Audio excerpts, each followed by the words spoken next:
Inyección monopunto. Comprobación y diagnosis.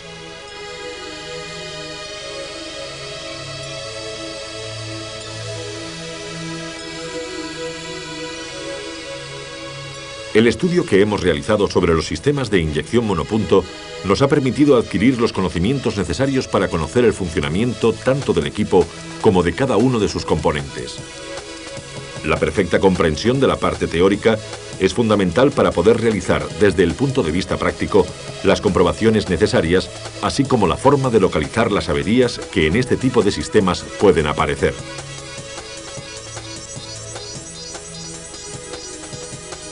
Antes de entrar a fondo con este tema, debemos resaltar que existen pequeñas diferencias tanto de funcionamiento como de montaje de algunos componentes, dependiendo de cada fabricante. La mayoría de estas variantes las hemos tenido en cuenta y las iremos viendo poco a poco. Sin embargo, es importante tener localizado el manual del vehículo a reparar para conocer con exactitud sus particularidades.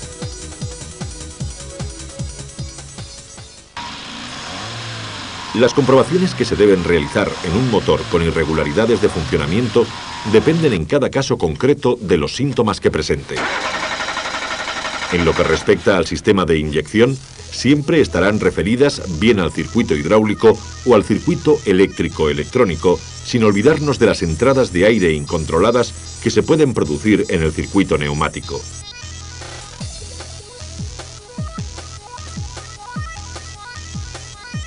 La estanqueidad del circuito de admisión es una de las primeras verificaciones que debemos realizar para asegurarnos de que todo el aire aspirado por los cilindros pasa a través de los conductos destinados para tal fin, ya que de producirse una entrada de aire afectaría principalmente al funcionamiento del motor al ralentí, dando lugar a diagnósticos confusos y sustituciones innecesarias.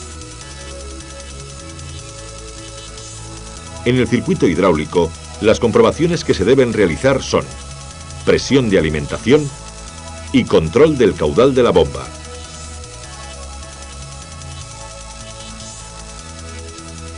Para verificar la presión de alimentación, intercalaremos un manómetro entre la tubería de llegada de gasolina procedente de la bomba y el tubo de entrada al cuerpo de inyección monopunto.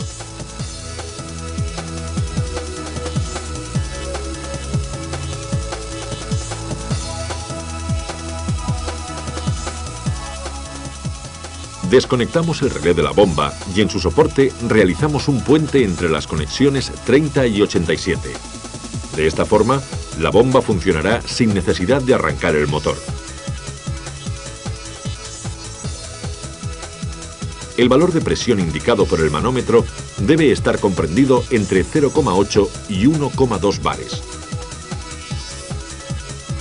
Si la presión es inferior a 0,8 bares, es posible que la bomba se encuentre averiada.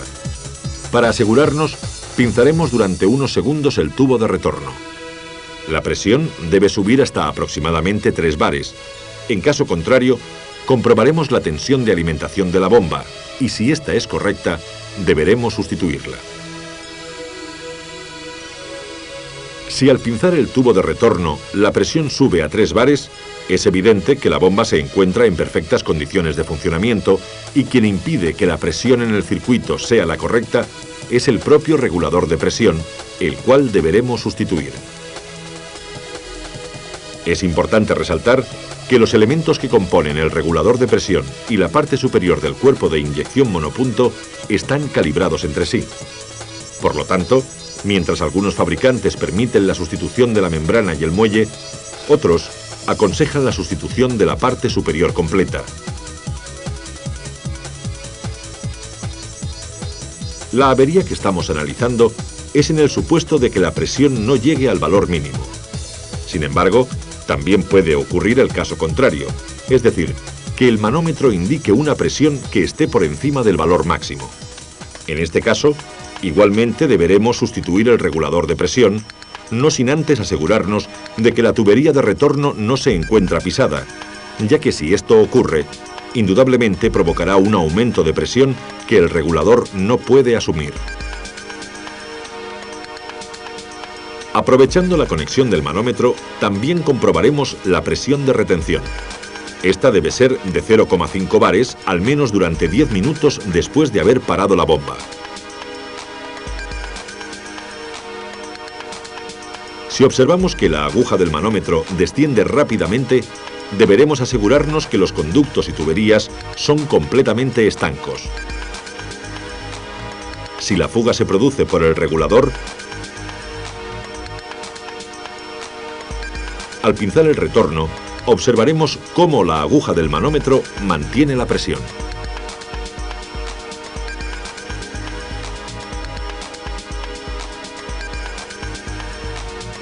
También puede ocurrir que la gasolina se escape por las juntas del inyector o incluso por la propia aguja. En este caso, deberemos comprobar visualmente el interior del cuerpo para determinar el punto de fuga.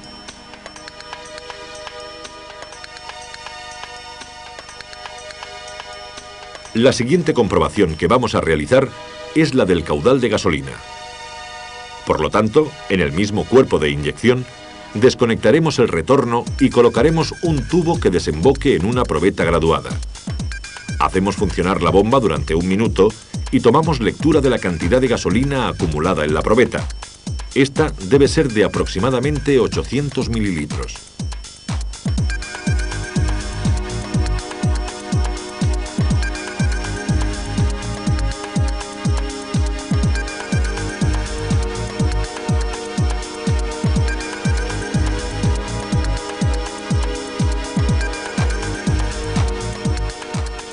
Si el caudal está por debajo del valor mínimo, nos aseguraremos que la tensión de alimentación a la bomba sea la correcta, ya que por cada voltio de caída de tensión en el circuito se produce aproximadamente un 10% de pérdida de caudal.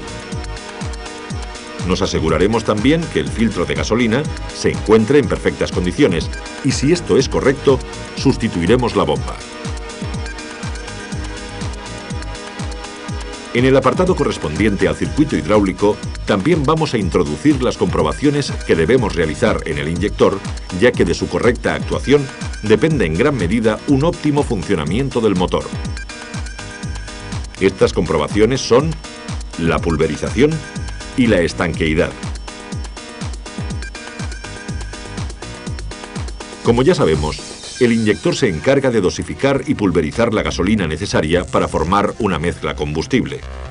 Si el pulverizado es perfecto, se crea una fina niebla de gasolina que facilita la oxidación y permite que la combustión se realice de forma más rápida.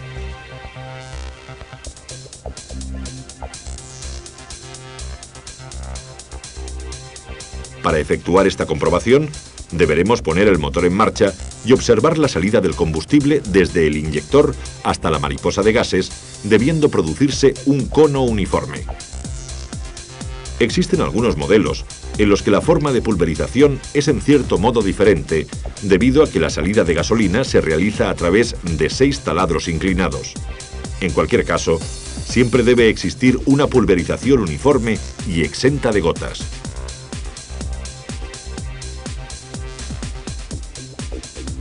Otra forma de poder observar la pulverización del inyector es mediante la utilización de una lámpara estroboscópica, la cual conectaremos como lo hacemos normalmente para ver el avance de encendido.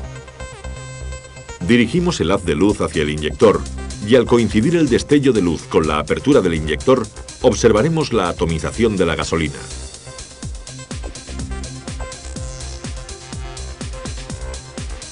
Si existe una mala pulverización, es muy probable que algún orificio de salida esté obstruido o que en el asiento de la aguja se hayan acumulado residuos.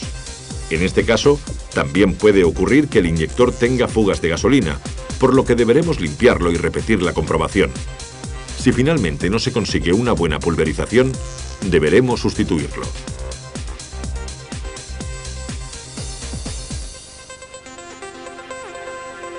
La prueba de la estanqueidad la realizaremos con el motor parado y con la bomba en funcionamiento, observando que durante 1 minuto no se produzca una fuga superior a 2 gotas, siendo necesario sustituirlo si el goteo se produce a un mayor ritmo.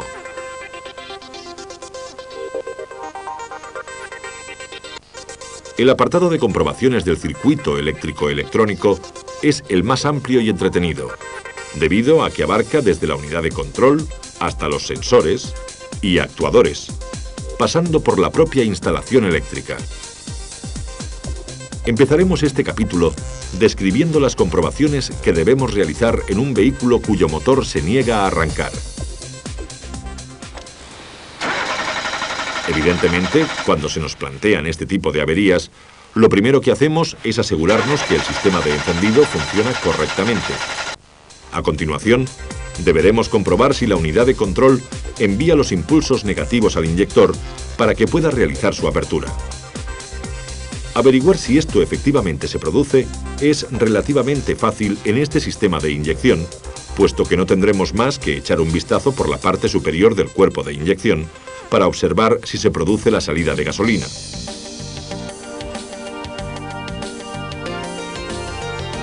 Si el inyector suministra gasolina, nos aseguraremos que la presión sea la correcta, ya que tanto si es excesivamente alta como excesivamente baja, impedirá la puesta en marcha.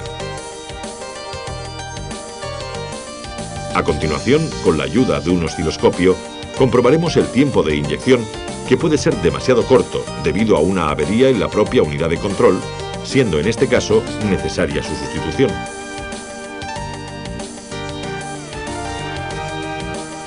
Recuerde que existe algún modelo en el que el inyector, en el momento de su apertura, cierra circuito a masa por dos vías, interrumpiéndose en poco más de un milisegundo una de ellas y pasando corriente solo a través de la vía que dispone de la resistencia de compensación.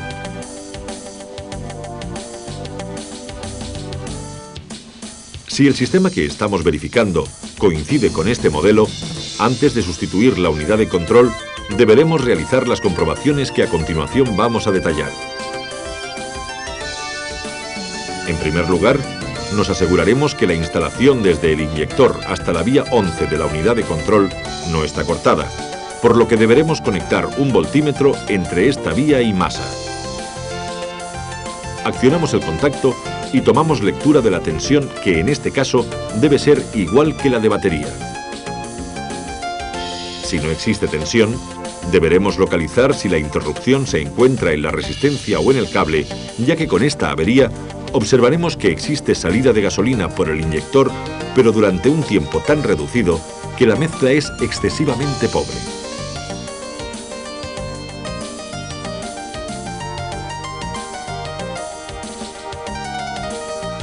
La misma comprobación la debemos realizar colocando el voltímetro entre la vía 10 y masa. De esta forma, también nos aseguramos que el cable desde el inyector hasta la unidad de control no está cortado.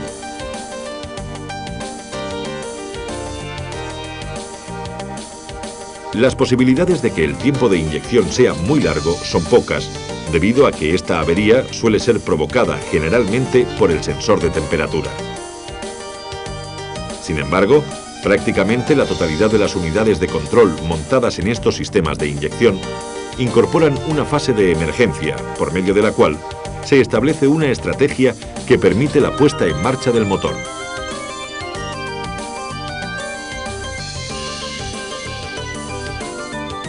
También puede ocurrir que exista tiempo de inyección y, sin embargo, el inyector no suministre gasolina.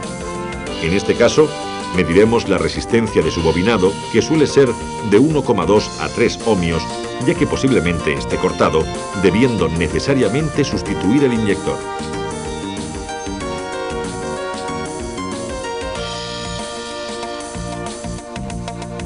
Las supuestas averías que acabamos de ver están todas ellas referidas a la existencia de tiempo de inyección. Sin embargo, también es una avería frecuente que el motor no se ponga en marcha, pero en este caso por la inexistencia de tiempo de inyección.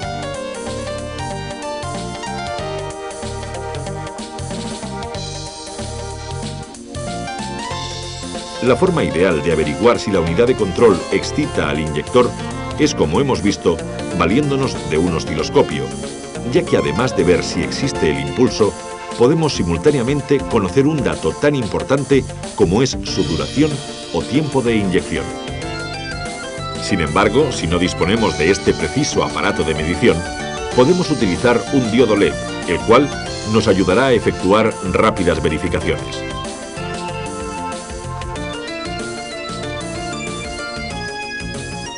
Su conexión La realizaremos en paralelo con el inyector y si existe tiempo de inyección al accionar el arranque, apreciaremos el parpadeo del diodo. Pero en este caso, insistimos con el arranque y el diodo LED no emite ningún destello, indicándonos que no hay tiempo de inyección.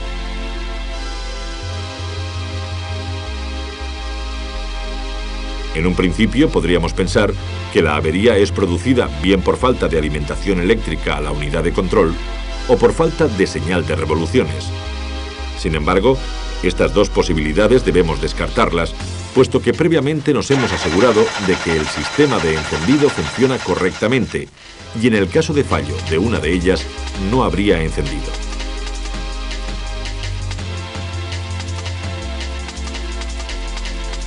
Por lo tanto, evitamos estas dos comprobaciones y vamos directamente a verificar la tensión de alimentación del inyector. Conectamos el voltímetro entre el cable positivo de alimentación y masa. Accionamos el contacto y tomamos lectura del valor obtenido, que en este caso debe ser igual que el de la batería. Si no existe tensión, buscaremos la interrupción en el cable de alimentación o en el relé y su instalación. Si la tensión es correcta, nos aseguraremos que el bobinado del inyector no está cortocircuitado y que su instalación hasta la unidad de control se encuentra en perfectas condiciones. En este punto es necesario matizar dos aspectos importantes. Algunos modelos llevan intercalada una resistencia en el cable de alimentación, pudiendo estar cortada y ser esta la causante de la avería. En otros modelos, es el propio cable del inyector el que incorpora un material especial que lo hace ser del tipo resistivo, siendo su resistencia de aproximadamente 3 ohmios. Por lo tanto, en el caso de ser necesaria su sustitución, deberemos utilizar una instalación original con el fin de no variar las características eléctricas del circuito.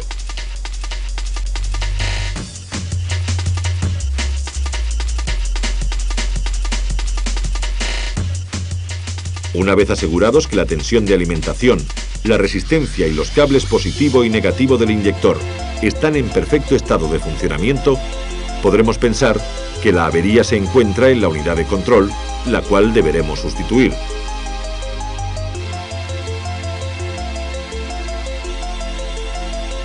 Veamos a continuación el resto de elementos que componen el circuito eléctrico y los síntomas que producen cuando se averían.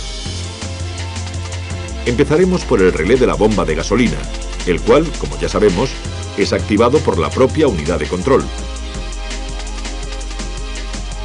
Para que esta acción se pueda llevar a cabo, se tienen que cumplir necesariamente dos condiciones: que la unidad de control esté alimentada y que reciba señal de revoluciones.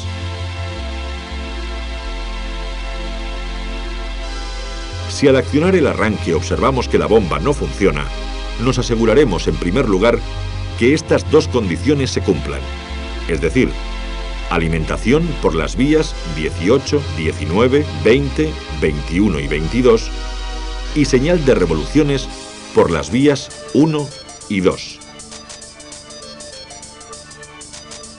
A continuación, verificaremos si la unidad activa al relé a través de la vía 12. Para efectuar esta comprobación, colocamos el voltímetro entre la vía 12 y masa.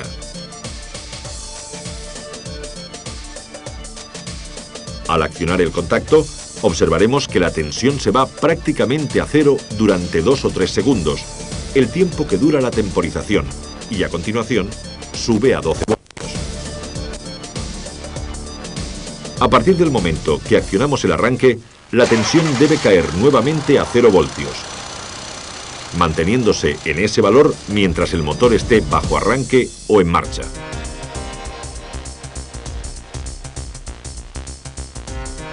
Si durante la realización de la prueba observamos que la tensión no desciende, no tendremos más remedio que sustituir la unidad de control.